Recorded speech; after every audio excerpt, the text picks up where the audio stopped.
Bila bercakap soal tidur anak, semua ibu bapa patut ada expectation atau perlu menjangkakan tidur anak akan bermasalah beberapa kali di sepanjang usia anak membesar, iaitu at least pada 2 tahun pertama usianya. Itu adalah expectation yang betul.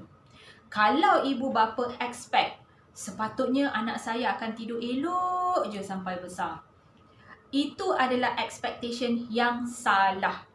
Sama ada anak anda memang jenis yang mudah dijaga daripada awal lahir, ataupun anak anda memang jenis high demand, susah dan perlukan banyak bantuan anda sejak lahir.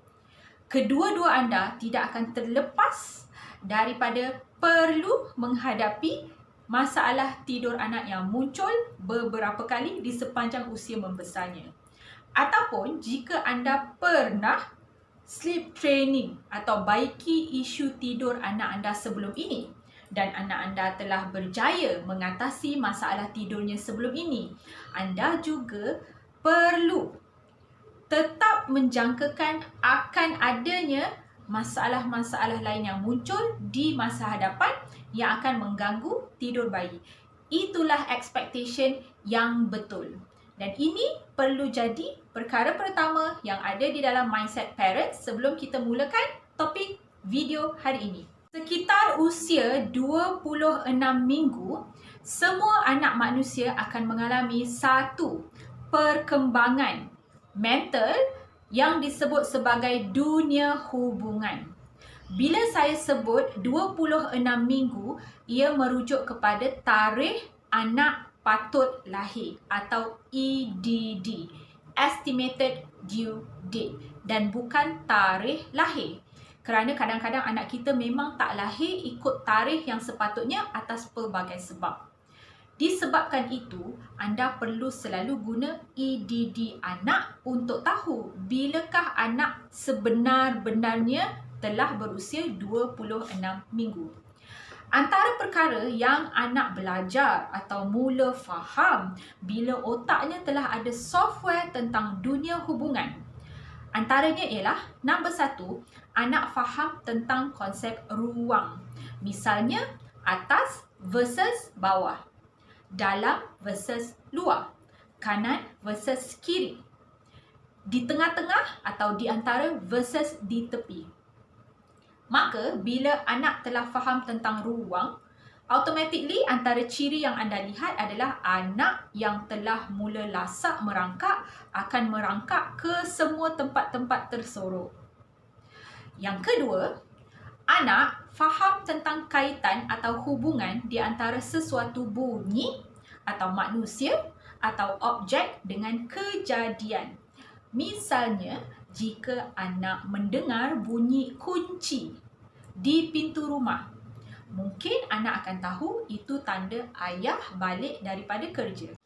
Dan yang ketiga, yang paling besar sekali yang anak belajar dan tahu di usia ini adalah konsep jarak. Kerana bila anak tahu tentang ruang, luar, dalam, atas, bawah, automatically antara dua tempat tersebut tentulah ada jarak. Maka pertama kali dalam hidup anak, anak sedar bahawa antara dirinya dan ibu atau ayahnya ada jarak. Ibu atau ayah dan dirinya adalah dua individu yang terpisah. Ibu atau ayah boleh pergi jauh dan laju berbanding dirinya, sedangkan dia tidak boleh buat apa-apa. Inilah usia famous separation anxiety. Resah berpisah, anak tak boleh ditinggalkan walau sekejap atau walau dekat. Nak masuk toilet pun, anak mula menangis. Ataupun walaupun mak ada di dapur, masih boleh melihat anak di ruang tamu. Anak masih menangis selagi mak tak datang dapatkannya. Ramai mak akan mengadu kenapa anak masih menangis sedangkan saya memang ada dan dia nampak saya. Masalahnya, mungkin kepada anda, jarak antara anak anda dan anda mungkin sekitar 10 langkah. Tetapi anda kena faham, anda adalah orang dewasa yang tinggi dan boleh berdiri. Sedangkan dia adalah bayi yang kecil dan mungkin hanya boleh merangkak atau even worse, terbaring sahaja. 10 langkah bagi anda mungkin dalam dunianya ibarat 100 langkah untuk sampai kepada anda. Itulah puncanya anak banyak menangis, resah dan takut bila ditinggalkan. Hal ini akan buat anak sentiasa paranoid atau takut-takut atau was-was yang anda akan pergi tinggalkannya dan hilang tak tahu bila nak muncul. Anak akan sentiasa ada perasaan ini walaupun semasa tidur. Maka anda akan saksikan anak yang mungkin dahulunya tidur elok, sepanjang malam tak berjaga. Ataupun anak yang pandai tidur sendiri, bangun pun cuma nak susu atau tukar pamper sahaja. Tiba-tiba, masa usia 5-6 bulan, bangun hampir setiap jam. Kenapa ya? Kerana anak ibarat tidur dalam keadaan paranoid atau was-was atau takut-takut bahawa ibunya telah hilang jika dia buka mata. Anda kena ingat tidur anak ada 2 kitaran. Sebenarnya tidur anak ni ada 5-6 kitaran. Tapi untuk bagi mudah faham, kita bahagikan kepada 2 sajalah. Ada light sleep dan deep sleep. Light sleep, anak separa sedar. Deep sleep, anak memang tak sedar, tidur lena. Dan kitaran ini akan berpusing dan berpusing. Satu kitaran lengkap adalah sekitar 40 hingga 60 minit. Ini menjelaskan kenapa apabila setelah habis satu kitaran, anak masuk ke light sleep yang kedua dan dia separa sedar, dan inilah masanya anak akan mula periksa. Di manakah ibu saya? Dia akan bangun dan nangis dan jerit panggil anda sehingga anda bangun, dapatkannya, tenangkannya. Kemudian sejam lepas tu repeat lagi benda yang sama. Repeat lagi sampai esok pagi dan beberapa hari. Kerana anak masih paranoid. Baru je dapat software dan dia buntu. Panik, tak boleh nak make sense lagi, tak boleh nak faham lagi. Jadi, of course lah, anak akan bangun untuk test, untuk uji, untuk yakinkan dirinya bahawa maknya tak hilang. Baik, apa yang terjadi ialah apabila ibu bapa rasa sangat penat melayan anak yang bangun berjam-jam, okey, ibu akan mula cari cara paling cepat dan paling mudah untuk hentikan tangisan anak dan buat dia cepat-cepat tidur. Maka, tak hairan, kebanyakan orang akan offer atau tidurkan anak dengan cara yang dia tak pernah buat sebelum ini. Misalnya, dulu tak perlu nak mengemping ataupun nak hisap di dada mak untuk tidur. Pandai tidur sendiri. Tapi oleh kerana anak ni dah bangun banyak kali, berkali-kali setiap hari, dan mungkin dah berlanjutan 3-4 hari, mungkin mak dah terlalu penat dan mak akan tawarkan dadanya, susunya, ataupun peluk sajalah anak tu supaya anak tu tak bangun dan tak asyik menangis setiap 1 jam. Ini yang menyebabkan anak yang asalnya cuma nak test mak saya ada ataupun tak ada, cuma nak faham konsep jarak, cuma nak faham konsep separation anxiety, tiba-tiba dapat tahu, saya boleh didodoi, dipeluk, ditawarkan susu, boleh tidur sebelah mak, tak perlu tidur di kot saya lagi. Mak benarkan hal itu terjadi secara tidak sengaja. Respon mak yang pada asalnya dibuat akibat buntu atau kepenatan telah menjadi satu habit baru. Bila mak terus bagi kerana nak mempercepatkan proses amukan anak dan berjaga berulang-ulang kali sewaktu separation anxiety. Baik-baik habit tu tak ada muncul pula habit baru. Adakah perbuatan mak ini salah? Of course tak salah. Kerana kita faham bila mak perlu menghadap anak yang terjaga banyak kali setiap hari, berhari-hari, tentulah semua orang akan penat. Sampai masa kebanyakan mak akan surrender, akan cari jalan untuk cepat-cepat habiskan tangisan dan buat anak tidur balik serta-merta. Maka tak salah. Ia benda yang kita faham. Secara teorinya, kalau nak ikut nota bukunya, Cara yang sepatutnya untuk mak respon kepada anak yang bangun berkali-kali ialah jangan tawarkan perkara-perkara yang bakal menyusahkan. Maksudnya kalau sebelum ni tak pernah pun nak kena susukan sejam sekali, jadi jangan tawarkan. Kalau sebelum ni tak perlu pun sampai nak duduk, angkat dan pusing bilik tu beberapa kali, tak perlulah nak tawarkan. Jika anda rasa anda boleh bertenang, tenangkan anak dengan cara biasa. Misalnya usapnya, okey? Misalnya menyanyi kepada anak atau temannya di tepi. Mungkin angkat sekejap, bila anak reda letak kembali walaupun mungkin anda perlu mengulangnya beberapa kali. Tapi secara teorinya begitulah. Tapi macam saya kata tadi, kita faham jika akhirnya mak penat dan mak terpaksa ambil shortcut. Tak ada masalah.